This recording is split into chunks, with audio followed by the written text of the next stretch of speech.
I just listened to a recording. The body temperature in his head rose to 40 degrees. This is the world of the future. A horrific virus that is transmitted by sound. Anyone who hears an infected person speak, they'll be infected. Then they become confused and talk nonsense, eventually dying of brain failure because there is no vaccine or cure. So everyone has to wear headphones when they go out, and they can't talk. Roy is the only person in the world who is immune to the virus. To hide himself, he lived in secret at his mother's house. Incognito. One day his mother asked him to help her buy soap. In the supermarket, an old lady with no headphones looked around and quietly approached. When he took off his headphones, suddenly started talking nonsense to her. The people around her noticed that something was wrong and ran away. The supermarket workers spotted the infected man and lowered the security door. Everyone got out. Only Roy and a little boy. They were locked in. The old lady started to chase Roy and talk to him. The old lady found that it was not working, so she turned her mark to the little boy next to her. Roy gave the boy his headphones. Then he sent the boy out first. Although he was immune to the virus, but he was still suffering from the infection. There was no way out of the door. Roy had to break the glass. He escaped through the window. He stumbled along the way. The first symptoms of the infection had set in. Back at home, he can barely walk when he felt a man appear beside him, talking in his ear. Irritated, he shouted, "Shut up!" The epidemic prevention officers arrived at the supermarket. The old lady was taken away. But during the investigation, the commander received a report. A man had been infected and left through the back window. The commander realized the situation was not good.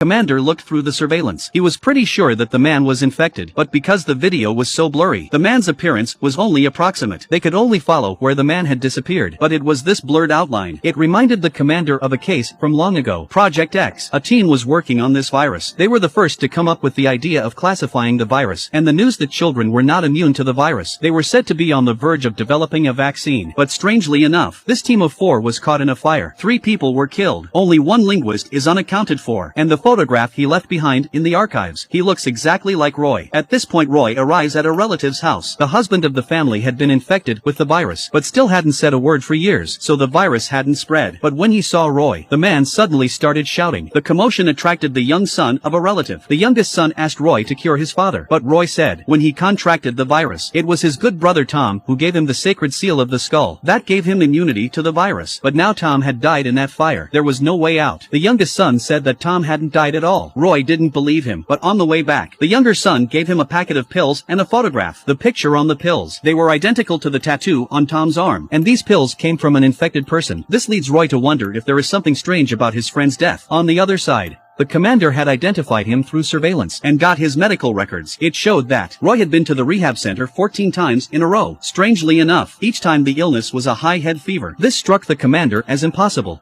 Commander hurriedly started using the thermal imaging camera, reviewing the surveillance. It was discovered that when Roy was attacked by the infected, his head temperature rose sharply. Then he left again as if nothing had happened. And based on the headset number he gave to the little boy, the commander finally found out Roy's true identity. It was the one he'd been looking for, the missing linguist from Project X. He was also certain that Roy was immune to the virus, so he immediately told his commanding officer about the important news. But the officer didn't believe that the Project X member was still alive and decided that there was something wrong with the commander's brain. Unbeknownst to him, by now Roy had infiltrated the building under a different identity, and the purpose of this visit, to check if his brother Tom was still alive. He found out about Tom through the internal network, looking at his autopsy photos, by the tattoo on his arm. Roy decided that this man was not Tom. Then he subconsciously checked his own file, only to find a video of himself in a supermarket. He tried to delete it, but he couldn't delete it. Everything meant that his identity had been discovered. At the same time, the commander had also led a large group of people into Roy's mother's house, found out she wasn't home. He was going to wait for him, and Roy's mother took the opportunity, hanging the red amulet of danger on the window. And Roy, having learned that he had been exposed, has lost his usual calm. He wants to go home and take his mother away. He comes to the door and finds the red amulet in the window. He immediately guessed that someone was home. He wanted to turn himself in. Suddenly, he remembered the girl at the bus stop. A phrase repeats itself in his mind.